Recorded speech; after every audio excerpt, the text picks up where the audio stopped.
Muy bien, hoy tenemos con nosotros a Silvia Leal. Ella es divulgadora científica, socióloga, experta en transformación digital, que ya nos explicará qué significa esto.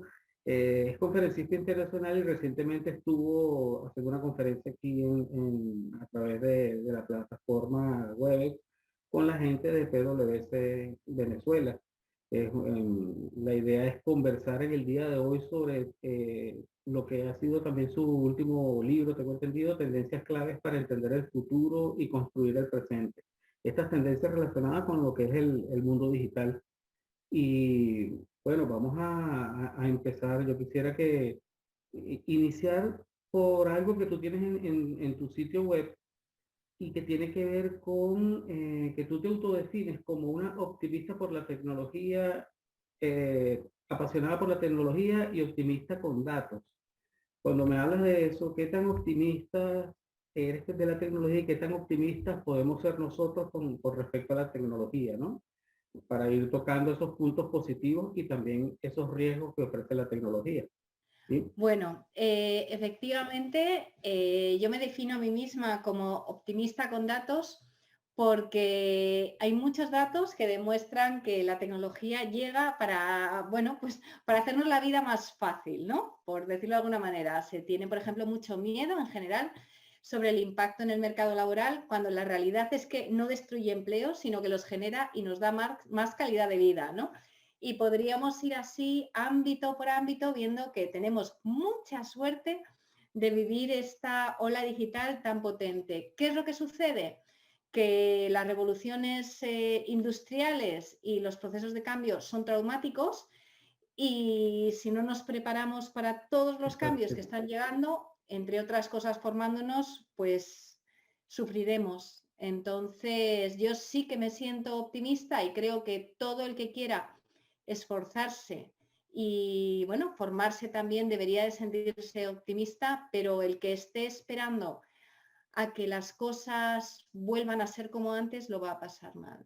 Claro, ahora, digamos que en términos generales la tecnología ha traído muy buenos cambios en todos los ámbitos. O sea, la tecnología está involucrada. Yo digo que la tecnología comienza desde que, por ejemplo, si nos vamos al reino animal, un chimpancé agarra un palito y lo mete en un hormiguero y saca sus hormigas y se la come, ya no lo busca con las manos. Ese palito es parte de una tecnología, el tenedor.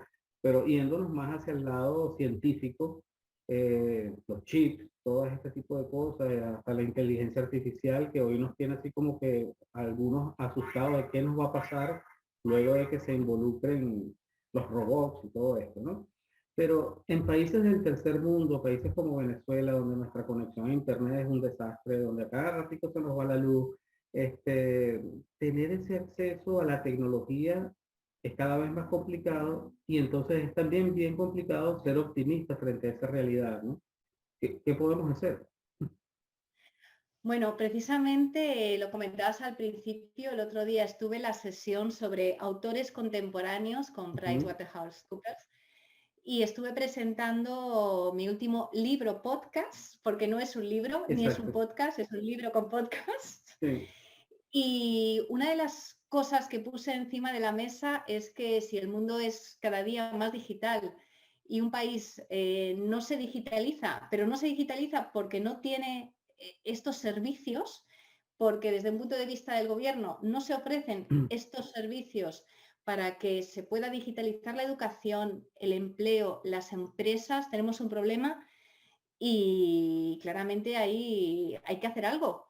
Entonces, yo no puedo decir qué es lo que hay que hacer en Venezuela Claro. para resolver este problema de conexión. No me atrevería desde fuera para decirlo, pero sí que creo que debe de ser algo prioritario y creo que la responsabilidad debe ser individual. O sea, no podemos quedarnos esperando a que alguien lo ponga. Entonces, Claro. ¿qué hay que hacer? ¿Qué tengo yo que hacer? ¿Qué puedo hacer? ¿Qué tengo que pensar? ¿Qué tengo? No lo sé, pero como país, es que si no tenemos eso, no es que no tengamos nada, es que cada día vamos a estar más lejos de los que están avanzando, porque, claro, ahora sucede una cosa y es que podríamos decir que estamos como de nuevo en un punto de partida. Llega Ujú. una ola digital que trae consigo una revolución industrial y hay empresas que no eran punteras, que entienden una tecnología, que lo hacen bien y que se ponen ahí.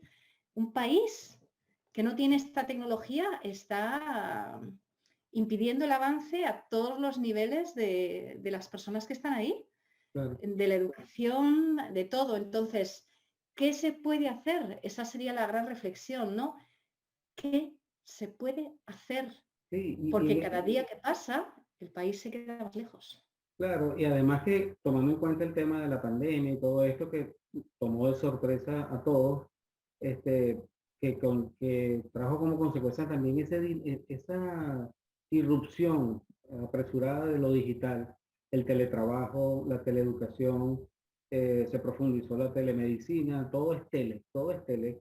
Y, y la idea es que, por supuesto, esto incluso permeó a sectores como la música, que muchos músicos se quedaron parados sin trabajo. Este, tenemos también problemas con el tema de, bueno, básicamente la educación es uno de los principales, ¿no? El tema del turismo, etcétera, ¿no? Entonces, ¿cómo solventar estas situaciones? ¿Cómo ir reflexionando? ¿Qué es lo que deben hacer las empresas? Ya no vamos a hablar a nivel de Estado, a nivel de país, sino las empresas, tomando en cuenta que las condiciones que tenemos, los que éramos trabajadores de oficina, ahora estamos trabajando de la casa. No hay tampoco una situación laboral clara, no se ha establecido unas condiciones laborales para estos nuevos teletrabajadores. O sea, hay muchas cosas, muchas aristas alrededor, ¿no? Claro, pero aquí no es tanto la cuestión de qué pueden hacer las empresas. O sea, fíjate que lo estamos pasando fuera, ¿no? O Mm, sea, ¿qué pueden hacer las empresas? ¿Qué puede hacer el Estado? Vuelvo a lo ujú, mismo. ¿Qué puedo hacer yo? Con la poquita banda ancha que tengo, me ujú, puedo formar. ¿Qué puedo hacer yo? Porque ¿qué es lo que pasa? Que si lo vamos lanzando fuera y fuera no se van haciendo las cosas, los perjudicados somos los demás, ¿no? Entonces, ¿qué pueden hacer las empresas? Claro, yo creo que esta es una reflexión muy importante porque al final, si no, las personas que están dentro y las empresas, bueno, pues imagínate, ¿no? ¿Cuál puede ser el avance? O sea, al final pierden claro. todos, las personas individuales y las personas como su conjunto, ¿no? Pero dejemos de buscar qué puede hacer cada uno. Mira, tú y yo ahora estamos hablando y me dice Internet que tienes un ancho de banda bajísimo. Ujú, Pero yo la pregunta que hago es, ¿y dentro de lo poquito que tienes, qué se puede hacer? ¿Qué puede hacer cada uno claro. para avanzar un poquito? ¿Qué se puede? ¿Sabes? Pero desde lo individual, porque si no, es que no avanzaremos ninguno. Sí, esa reflexión que tú haces es importante porque además esta situación nos ha demostrado que cada uno de nosotros podemos tener emprendimientos, hacer cosas por nuestras propias posibilidades, ¿no? Y con nuestros conocimientos.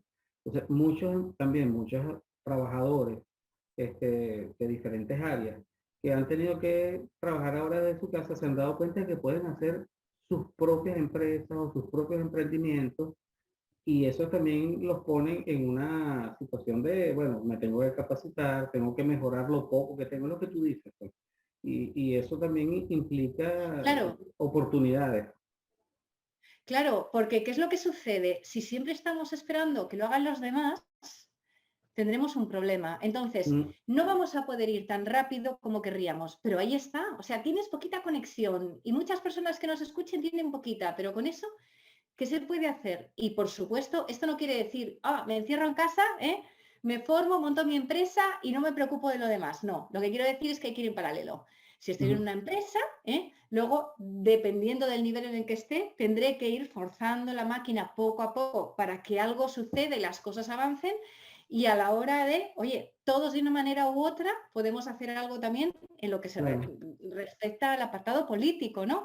Donde ¿qué puedo hacer también? ¿No? Eh, ¿Puedo? ¿No puedo? ¿cuál- ¿Tengo que cuál- hacer? ¿No hacer?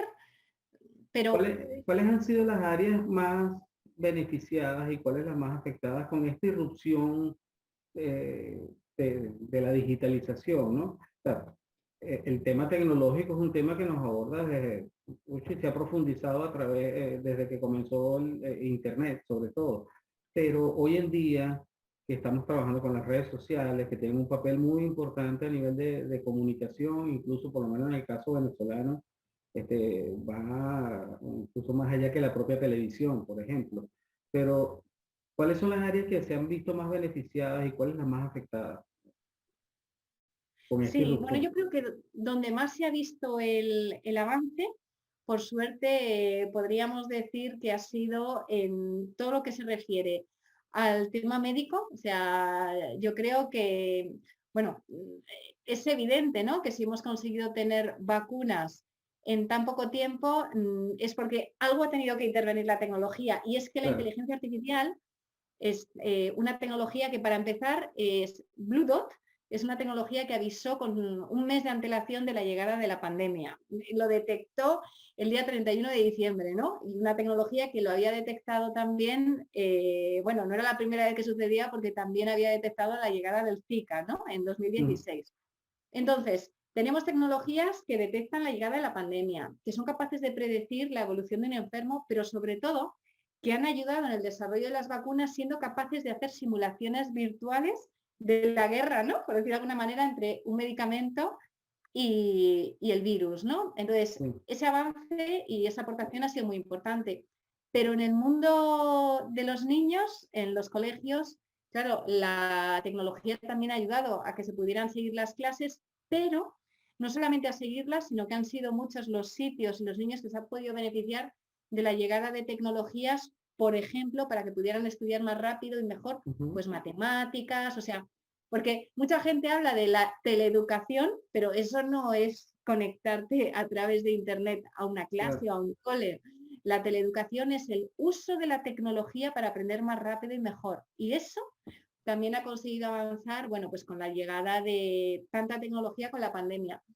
Y desde un punto de vista de trabajo, hay un montón de informes que decían que el teletrabajo bien gestionado, y lo decía hasta al principio, Liz, y con una buena tecnología puede ser, bueno, pues una herramienta que aumente la productividad de las organizaciones. Y hemos visto que efectivamente se puede teletrabajar, pero hacen falta unas bases, ¿no? Y unas herramientas también de Claro. gestión y de liderazgo.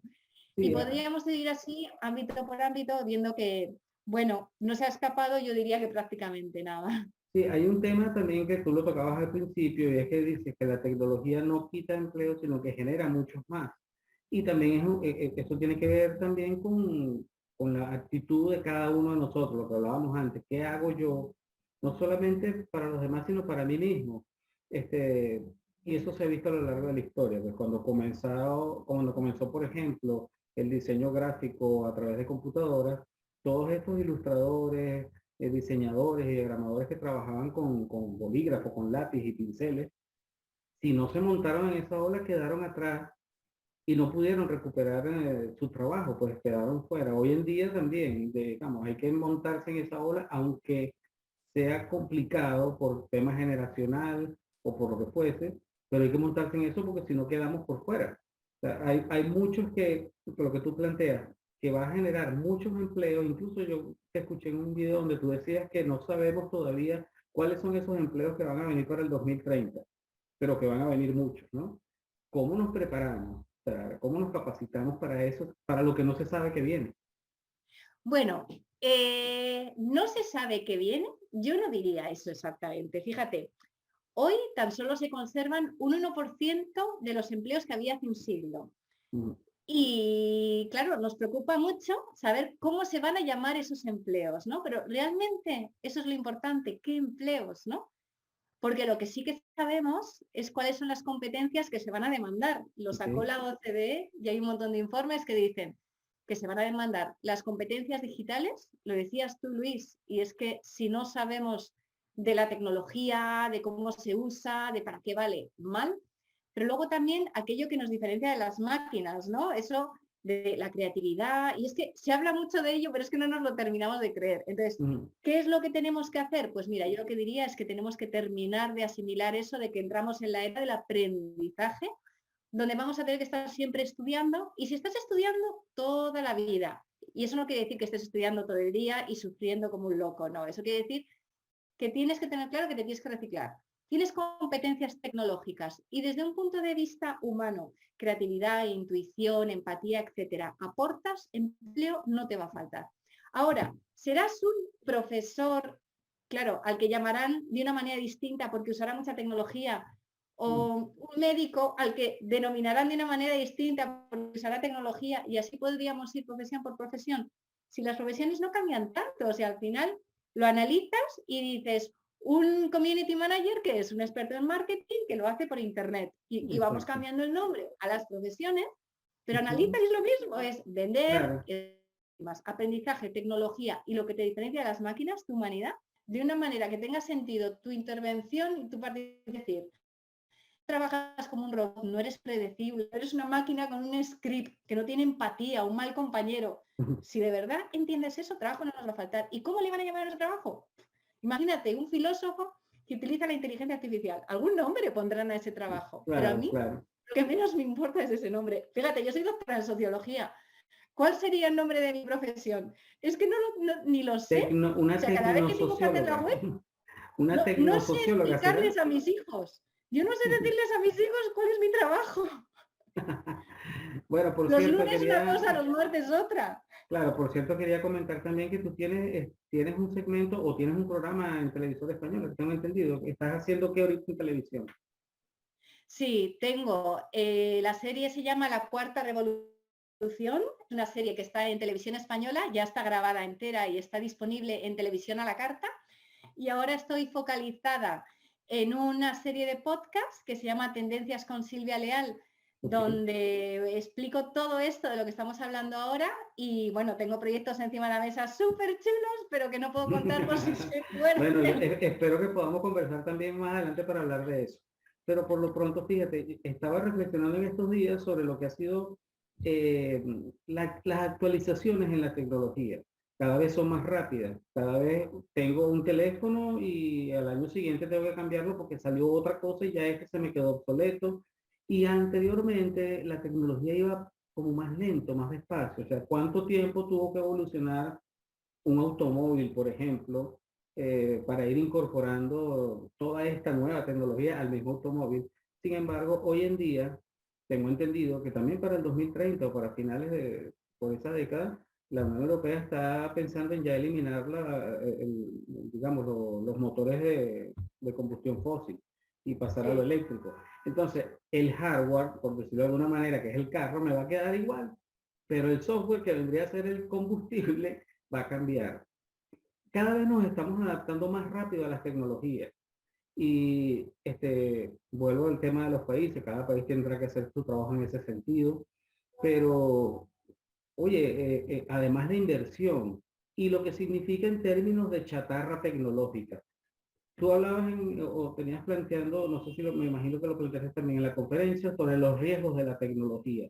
Todo esto es parte de esos riesgos, o sea, ¿qué vamos a hacer con todos esos motores que ya no sirven, con toda esta chatarra? En el caso de las Olimpiadas, tengo entendido y hicimos un trabajo sobre eso, las medallas olímpicas se hicieron con mucha chatarra tecnológica. Se recuperaron miles y miles de teléfonos celulares y de ahí se sacaron para hacer componentes no, la materia prima de las medallas.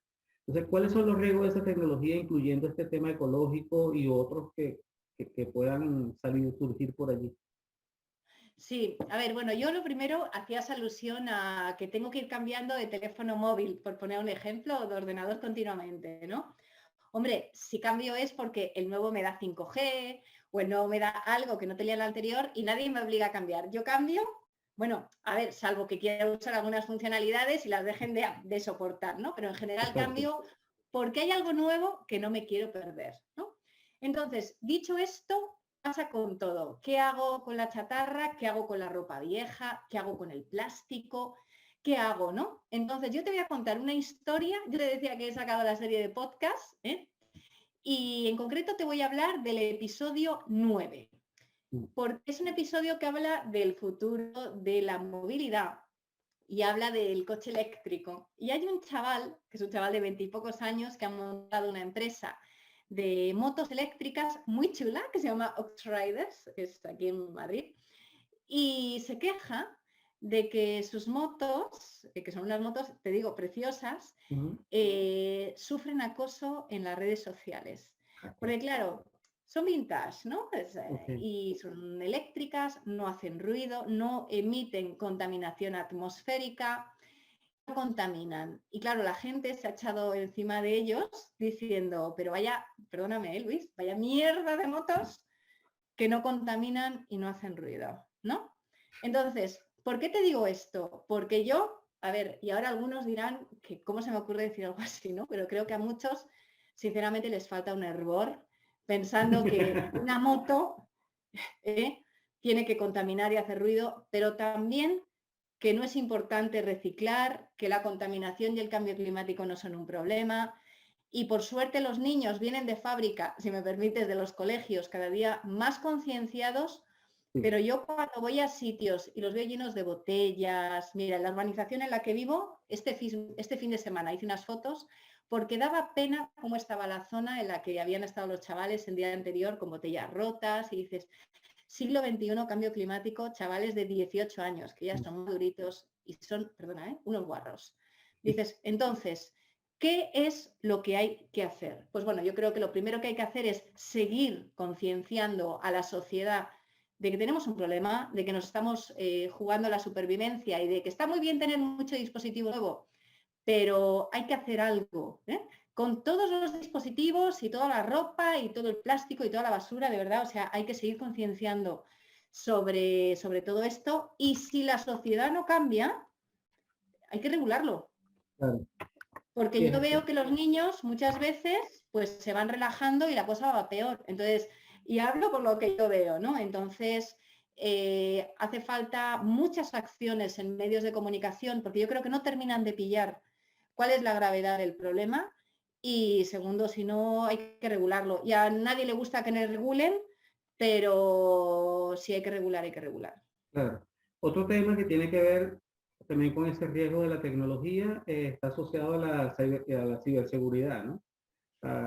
Que en el caso venezolano, por ejemplo, insisto, no se le ha dado gran importancia, ¿no? El tema fíjate, te pongo un caso. Hoy en día casi no hay cajeros automáticos en el país que estén funcionando. Tú pagas con tu tarjeta de débito en un supermercado o en un abasto, en cualquier sitio, y el encargador te dice, su cédula, tu número de identificación tal, ¿cuál es la clave? Y tú le das la clave y él la anota. Cuando siempre nos enseñaron, cuando empezaron a salir las tarjetas de débito, que esto era lo peor que podíamos hacer. Hoy en día es normal y es raro y la gente, el empleado se molesta si tú le pides el aparatico para tú colocar tu clave. Entonces, el tema de la seguridad en el caso de nosotros ha sido siempre muy un tema desdeñado y eso lo quería yo llevar al extremo de lo que sería una guerra informática. O sea, ya hoy en día de repente no necesariamente tendríamos que plantear una guerra nuclear, sino una guerra informática. Todos esos son riesgos. ¿Cómo lo estoy exagerando o qué? Bueno, yo me vas a permitir, porque todas estas cosas las desarrollo en la serie de podcast de la que te hablaba antes, Te te voy adiviné, a hablar de otro episodio. te adiviné. El episodio 2 que se llama Lo que un hacker no quiere que sepas sobre teletrabajo y ciberseguridad, ¿no? Y ahí sale un CISO, un responsable de tecnología de un banco español en España, explicando que el ciberespacio es un espacio militar. Entonces, surge así. Entonces, ahora hablamos del ciberespacio de muchas otras maneras, pero surge como espacio militar. Y claro, nosotros nos preocupamos, ¿no? Y, ay, ¿qué pasa si me atacan la tarjeta? Pero vamos a poner del ciberespacio y de la ciberseguridad en su sitio y lo vamos a hacer desde el punto de vista de la empresa. Imaginemos que yo tengo un cliente que le voy a hacer una oferta, que es súper competitiva mi oferta, que me hackean, que yo no me entero, ven las ofertas que estás preparando, los productos que estás desarrollando y en un momento dado pueden hacer una oferta a un cliente tuyo por menos dinero exactamente igual que la tuya y tú no te enteras o copiarte un producto y tampoco te enteras, ¿no? Entonces, un agujero de ciberseguridad es como tener un señor en tu oficina de la competencia mirándolo todo, copiándolo todo e incluso mandando cosas en su nombre, ¿no? Entonces, ¿Qué es lo que pasa? Pues de nuevo, yo creo que, bueno, muchas empresas para empezar no sé nunca de que han sido hackeadas, ¿eh? No se enteran, porque lo bueno de un hackeo no es que te enteres y pedirte $100, no, un hackeo bueno es el que no te enteras y te copian todo, vamos, o sea, te hacen polvo ahí, ¿no? Ya. Entonces, ¿qué es lo que pasa con la ciberseguridad? Pues que yo creo que, por desgracia, muchas empresas y personas, hasta que les hacen mucho daño, no hacen nada. Y de nuevo, aquí está la clave de personas o medios como vosotros, pudiendo alertar de las cosas que ya están sucediendo, que pudieran suceder, para que la gente se lo tome un poquito más en serio. Porque esto de que te cojan los números de la tarjeta no es cualquier cosa. Claro. Es que a lo mejor no lo usan al día siguiente, lo usan el año siguiente, e insisto, y cuando te des cuenta ya es demasiado tarde. Claro, eso tiene que ver también con qué compromisos adquirimos a la hora de involucrarnos con la tecnología.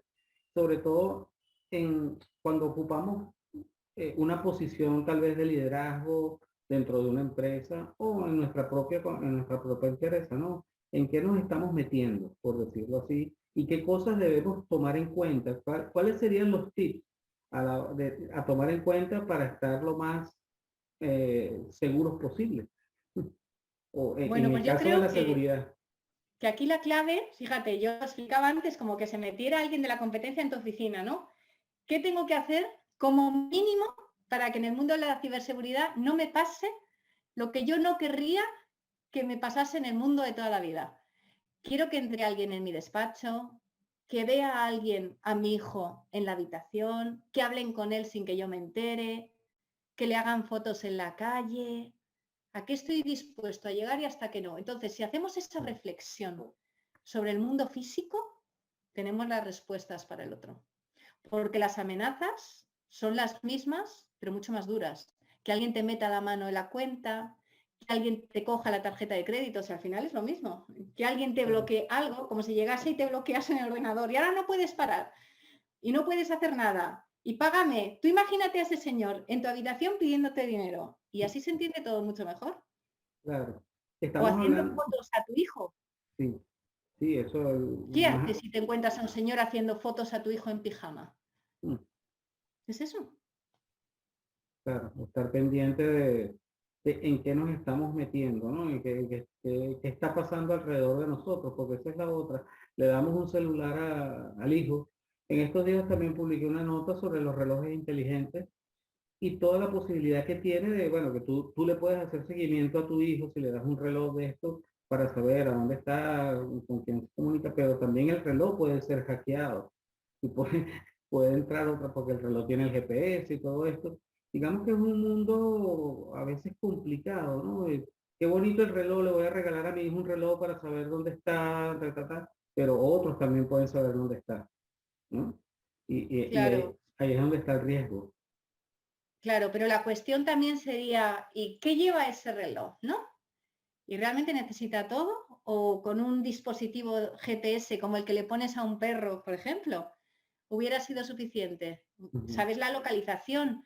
¿Necesitas que pueda chatear? O sea, hay que hacer una reflexión de qué tiene que llevar, cuántos años tiene, porque a lo mejor también depende de los años que tiene, ¿no? Claro. Entonces, si tú lo que quieres simplemente es saber dónde está, estás eligiendo bien el dispositivo, ¿qué va a hacer el niño con ello?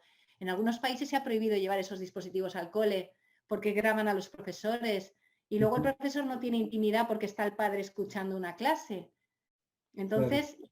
Entonces, es que tiene muchos matices. Entonces, yo ahí vuelvo a insistir en lo mismo. Reflexionemos sobre qué querríamos o no en el mundo real y todo objeto conectado a Internet, todo corre el riesgo de ser hackeado. Un ex vicepresidente de los Estados Unidos pidió hace unos años ya, y salió en la serie de Homeland, que le desactivasen el marcapasos porque estaba conectado a Internet y que desactivasen Uh, esa conexión porque tenía miedo de que le matasen, ¿no? Entonces, claro. ojo, que esto no es ciencia ficción. Sí, sí.